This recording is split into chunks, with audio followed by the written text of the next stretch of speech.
पार्वती पता है हर हर महादेव। बच्चों को अपनी एजुकेशन पॉलिसी के साथ या एजुकेशन स्ट्रक्चर के साथ साथ अपनी सभ्यता को भी जोड़ना सिखाना था। उसमें कहीं ना कहीं पिछले 70 सालों में जो भारत था वो बहुत पिछड़ रहा था। 9 सालों में मोदी जी आए हैं तो उस हिसाब से काफ़ी डेवलपमेंट हुआ है। हमारा लिटरेसी रेट बढ़ा है कि एज भी काफ़ी हो चुकी है, पर अगर वो इस एज में भी एक अपने आप को युवा बोलेंगे तो ये बहुत हास्यास्पद बात है। फेक INDIA चंद्रयान 3 की सक्सेस में बहुत बड़ा जो अपना हाथ है वो हमारे साइंटिस्ट लोगों का है, ठीक है, जो बिल्कुल देवता समान है। पर मोदी जी का ये हाथ है कि जब एक लीडर होता है तो पहले क्या होता था, लीडर तो होता था पर उतने रिसोर्सेज जो है वो नहीं प्रोवाइड होते थे। योगी जी के डिबेट सुनेंगे या फिर आप उनकी स्पीचेस सुनेंगे तो वो ये कहते हैं कि मैं जिस धर्म का हूँ मैं उसका सम्मान करता हूँ, मैं उसको बस रिप्रेजेंट करता हूँ, पर मैं किसी धर्म विशेष के लिए गलत नहीं बोल रहा हूँ। नहीं, यूपी में मैंने तो किसी का देखा नहीं। जो नॉन मोहम्मदन्स हैं हमारे फ्रेंड्स, उन लोगों ने तो कुछ ऐसा बोला नहीं कि यूपी में योगी जी कुछ गलत कर रहे हैं। जो रिप्रेजेंटेशन रहेगी वो भारत की, वो पूरे विश्व में बहुत सुपर हिट रहेगी और उससे भारत विश्व गुरु बनने की और अग्रसर होएगा। क्या नाम है मैम आपका?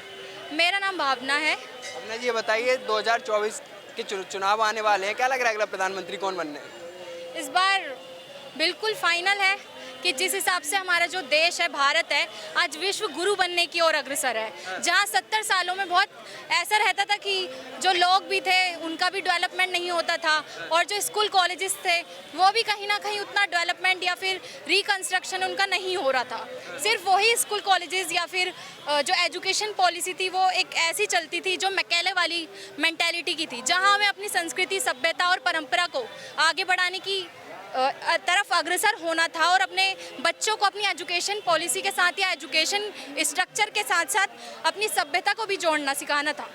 उसमें कहीं ना कहीं पिछले 70 सालों में जो भारत था वो बहुत पिछड़ रहा था और जो अपना लिटरेसी रेट था वो भी बहुत देखा गया तो बहुत कम था। पर अब देखा जा रहा है कि जब से अपना 9 सालों में मोदी जी आए हैं तो उस हिसाब से काफ़ी डेवलपमेंट हुआ है। हमारा लिटरेसी रेट बढ़ा है और इवन हम अपने देश में ही नहीं पूरे विश्व में एक अपना डंका बजाते हुए, और आज शिव जी का दिन भी है तो मैं बोलना चाहूँगी ओम नमः पार्वती पता है हर हर महादेव। जी राहुल गांधी को तो आप जानती होंगी, वो लगातार कह रहे हैं कि विदेशों में जाकर मोदी जी भ्रष्टाचार फैला रहे हैं।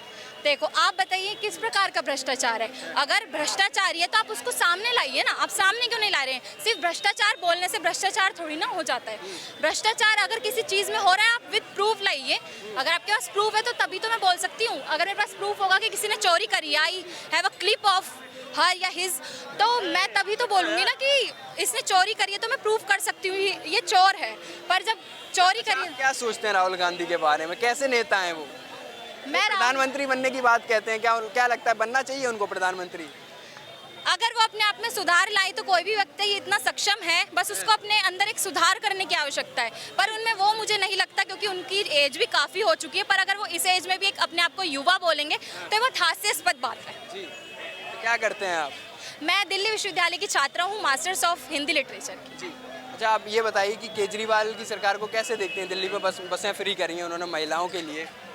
महिलाओं के लिए बसें तो फ्री हो गई, पर मैं इसको एक तरीके से अगर हम दूसरी तरीके से देखें तो हम देखते हैं कि जो केजरीवाल ने बसें फ्री करी हैं, क्या नारियां इतनी सक्षम नहीं है? क्या वो एम्पावर नहीं है? आज नारियों को देखा जाता है कि हमारी जो अभी अपना चंद्रयान लॉन्च हुआ, जब मून पे लैंडिंग हुई उसकी, तो उसमें जब हम देखते हैं कि जो महिला साइंटिस्ट हैं वो काफ़ी ज़्यादा संख्या में हमें वहाँ नज़र आ रही हैं कि आज भारत की जो नारी है वो इतनी सक्षम है कि वो खुद खर्च अपना उठा सकती है या अपना परिवार को पाल सकती है, वो कहीं पिछड़ी भी नहीं है। तो क्यों महिलाओं को एक ये आरक्षण देना कि फ्री में आपको प्रोवाइड है बसेस और आप इसमें ट्रेवल कीजिए? जब हम इतने सक्षम है और कोई भी व्यक्ति अगर पे करता है किसी चीज़ में तो वो सारा टैक्स जो है वो सरकार देश के और राज्य के डेवलपमेंट में लगाती है ना, तो क्यों नहीं महिलाओं या लड़कियों से लिया जा रहा है?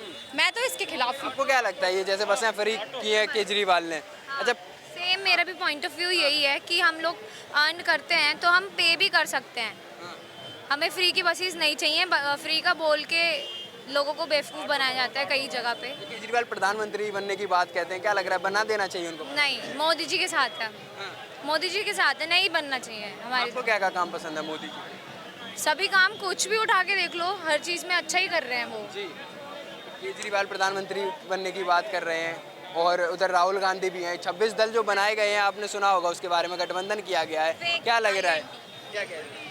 Fake UNDIA। बड़े बड़े नेता हैं उस गठबंधन के अंदर। नेता हैं, पर आप देख सकते हो कि उनका जो हिस्ट्री है वो क्या है। तो हमें उनकी हिस्ट्री भी देखनी चाहिए। किसी को हम अगर चाह रहे हैं वोट देने से या चूज करने से, तो हमें उनकी हिस्ट्री भी पढ़नी चाहिए कि वो जो लीडर्स हैं वो अपने टाइम पीरियड में कितने कैपेबल रहे हैं और उन्होंने क्या काम करे हैं ऐसे कि आज हम उन लोगों को चुने। आपको नहीं लग रहा है इतने बड़े बड़े नेता सब एक साथ हो गए हैं, इतना बड़ा गठबंधन बन गया है, तो मोदी जी को उनसे डरना चाहिए? टक्कर दे पाएंगे मोदी जी? बिल्कुल दे पाएंगे, दे देंगे टक्कर? बिल्कुल। हाँ। नंबर 1 अगर बनते प्रधानमंत्री तो चेहरा कौन होगा? बनते अगर उनका गठबंधन जीत जाता है तो चेहरा कौन होगा प्रधानमंत्री का? आप खुद देखिए ना, जिनका चेहरा नहीं है हाँ, वो क्या, ये तो वही वाली बात हो गई ना कि भेड़ है और एक शेर है हाँ। और 100 भेड़ों के बीच में शेर की ही धाड़ है, बस। तो वही वाली बात है, जब उनका चेहरा ही नहीं है, हम यही नहीं बता रहे कि लीड कौन करेगा। नेशन कोई बहुत छोटा स्पेस नहीं है कि हम कहिए बहुत छोटा एरिया है। एक एक छोटे एरिया में भी हमें ध्यान देना चाहिए कि हमारा जो लीडर है या हम जिसे जो कैंडिडेट हैं हम जिसे चूज करने जा रहे हैं तो वो कैसा है। हमें उसकी हिस्ट्री पता होनी चाहिए, कितना एजुकेटेड है या फिर कितना वो कैपेबल है या उसके पास क्या एक्सपीरियंस रहा है अपने पहले पास्ट में। तो ये सब हमें नोटिस करना चाहिए। चंद्रयान 3 के सक्सेस पे मोदी जी का कितना बड़ा हाथ मानती हैं? देखो, चंद्रयान 3 के सक्सेस में बहुत बड़ा जो अपना हाथ है वो हमारे साइंटिस्ट लोगों का है, ठीक है, जो बिल्कुल देवता समान है। पर मोदी जी का ये हाथ है कि जब एक लीडर होता है तो पहले क्या होता था, लीडर तो होता था पर उतने रिसोर्सेज जो हैं वो नहीं प्रोवाइड होते थे।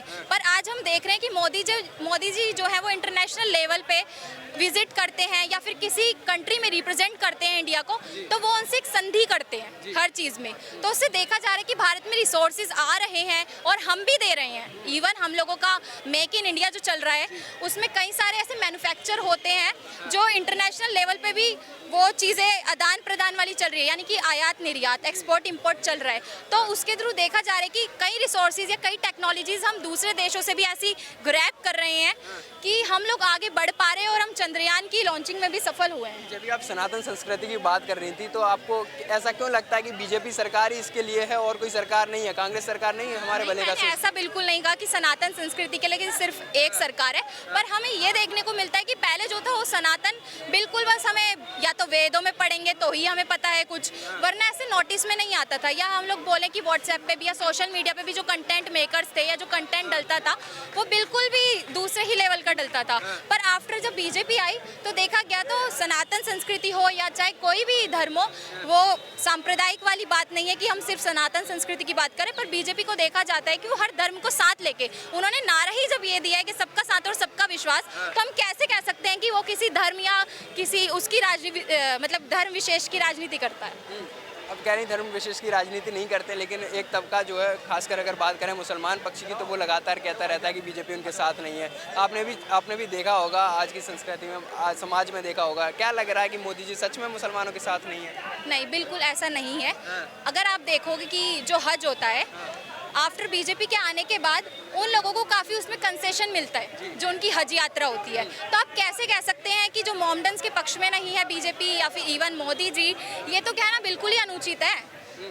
कहीं भी ये नहीं देखा गया है कि मतलब मोदी जी धर्म विशेष की बात करें या कोई भी उनका आप स्पीच सुन लीजिए, कुछ भी सुन लीजिए, कोई भी एड्रेसिंग सुन लीजिए, तो कहीं भी उन्होंने ऐसा नहीं बोला कि हम किसी एक विशेष समुदाय की बात करते हैं या हिंदू धर्म की है या फिर कुछ भी नहीं है। पर हाँ, अगर वो ये बोलते हैं किसी स्टेज से कि नमः पार्वती पते हर हर महादेव, तो ये मेरी पर्सनल बिलोंगिंग है। अगर मेरा कल्चर उत्तराखंड से है और मैं अगर किसी स्टेज पे गई हूँ तो मैं 2 बोली अगर या 2 गाने की लाइन्स अपने उत्तराखंड की बोल दूंगी, तो इट मीन्स ये नहीं कि मैं बाकी लोगों के साथ पार्शियलिटी कर रही हूँ या मैं बाकी धर्म को गलत बोल रही हूँ। चंद्रयान चांद पर जहाँ उतरा है उस जगह का नाम शिव शक्ति रखा गया है, तो इसको लेकर एक मौलाना काफ़ी परेशान हो गए थे, कह रहे थे शिव शक्ति के हिंदुस्तान रख देते या भारत रख देते।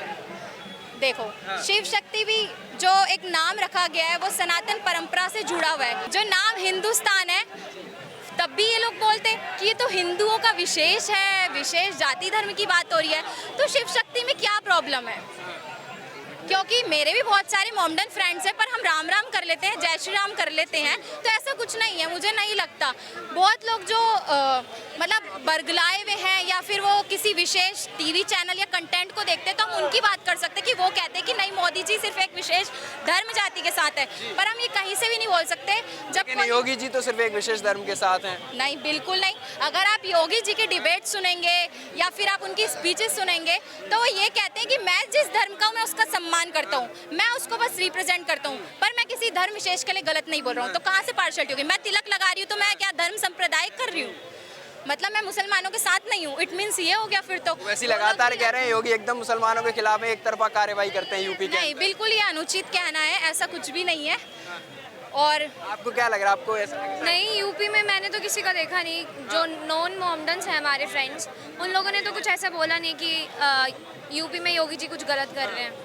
वो वैसे फिर क्यों ऐसे जनता को गुमराह कर रहे हैं? बताओ, भावना बताइए। बताइए आप, आपको क्या लग रहा है इसके पीछे की वजह? जो ये एक कहते हैं कि पॉलिटिक्स जो है, वो पॉलिटिक्स जो है जो लोग अपने स्व के लिए करते हैं, यानी कि सेल्फ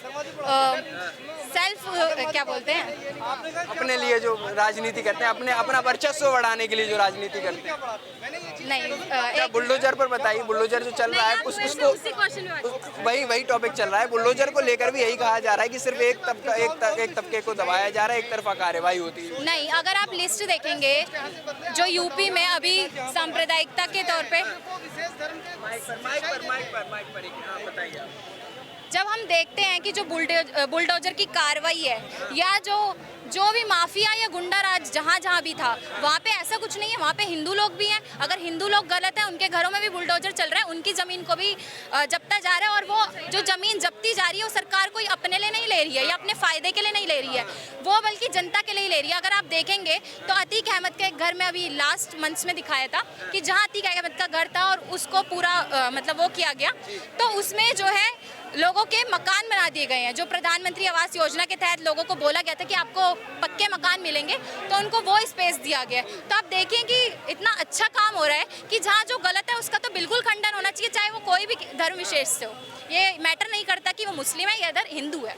एक और विपक्षी की जितनी सरकारें हैं सब बात करती हैं मोदी जी की सरकार में महंगाई बेरोजगारी बहुत ज़्यादा हो गई है। आपको लगता है यही?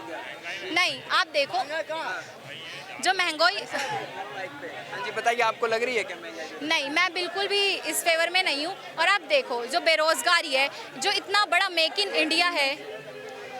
इंडिया है और बाकी जो स्टार्टअप्स के लिए मोदी जी ने इतना सहयोग दिया है, लोन मिल रहे हैं स्टूडेंट्स को, तो ये तो एक बहुत अच्छी बात है कि वो लोग सेल्फ डिपेंडेंट हो रहे हैं, है ना। और जब हम लोग एक स्टार्टअप खोलते हैं तो उसमें हम 4 लोगों को और काम देते हैं, 4 लोग और इन्वॉल्व होते हैं उसमें, और वो लोग अपना भी डेवलपमेंट करते हैं और साथ साथ उनका परिवार भी पल रहा है, उनके पीछे भी एक मैन रिसोर्सेज है जो पल रहे हैं। तो हमें ये देखना चाहिए कि ये तो एक पॉजिटिव है कि मेक इन इंडिया जैसे मोदी जी आइडियाज़ लाए और ये सब है। तो उन्होंने बेरोजगारी बढ़ाने की जगह, अगर मैं हूँ और मैं बोलूँ, अभी मैंने लास्ट में एक इंटरव्यू देखा था, एक बॉय का, तो वो सीपी में इंटरव्यू दे रहा था, तो वो ये बोल रहा था कि मैंने जो मोदी जी की स्कीम है अग्निपथ, उसमें मैंने अप्लाई किया था और मेरा तो हुआ नहीं, बहुत आक्रोश में था। पर फिर उसके बाद वो ये बोलता है कि क्या कमी रह गई थी उससे जब पूछा गया, तो कहता है मेरी एज उतनी नहीं थी। अब ये एज आपकी वो एज नहीं, मेरी हाइट उतनी लेवल की नहीं थी, मेरी हाइट छोटी थी। तब ये तो है नहीं कि हाइट कोई व्यक्ति बढ़ा के और फिर आपको वहाँ पे रिप्रेजेंट करेगा, वो तो आपकी लैक ऑफ है ना। आपका ये मानना है कि मतलब अगर युवा काबिल होगा तो अपने आप नौकरी मिल जाएगी? बिल्कुल, ऑफ कोर्स। जो हमारे इंडिया में इतना मैन्युफैक्चरिंग बढ़ा है, वरना पहले क्या होता था, हमें हर चीज़ बाहर से एक्सपोर्ट करनी पड़ती थी, पर अब हम देखते हैं कि हम लोग एक्सपोर्ट करने की बजाय साथ साथ इंपोर्ट, हमारा रेट जो है वो बहुत बड़ा है, इंक्रीज हुआ है। आपको महंगाई बेरोजगारी पर क्या बोलना है थोड़ा सा? G20 की जो मीटिंग हो रही है देश के अंदर, उसको कैसे देखती है? मैं देखती हूँ कि जो ये है एक इंडिया का एक ये पावरफुल पॉइंट है, और जो रिप्रेजेंटेशन रहेगी वो भारत की, वो पूरे विश्व में बहुत सुपर हिट रहेगी, और उससे भारत विश्व गुरु बनने की और अग्रसर होएगा। और जितने भी अपने इंटरनेशनल लेवल पे चीज़ें हैं या फिर जो भी कंट्रीज़ हैं या उनके रिप्रेजेंटेटिव्स हैं, वो और इन्वेस्ट करेंगे इंडिया में, जिससे कि भारत का जो रेट है वो और बढ़ेगा और काफ़ी भारत जो है वो विकास की ओर अग्रसर है।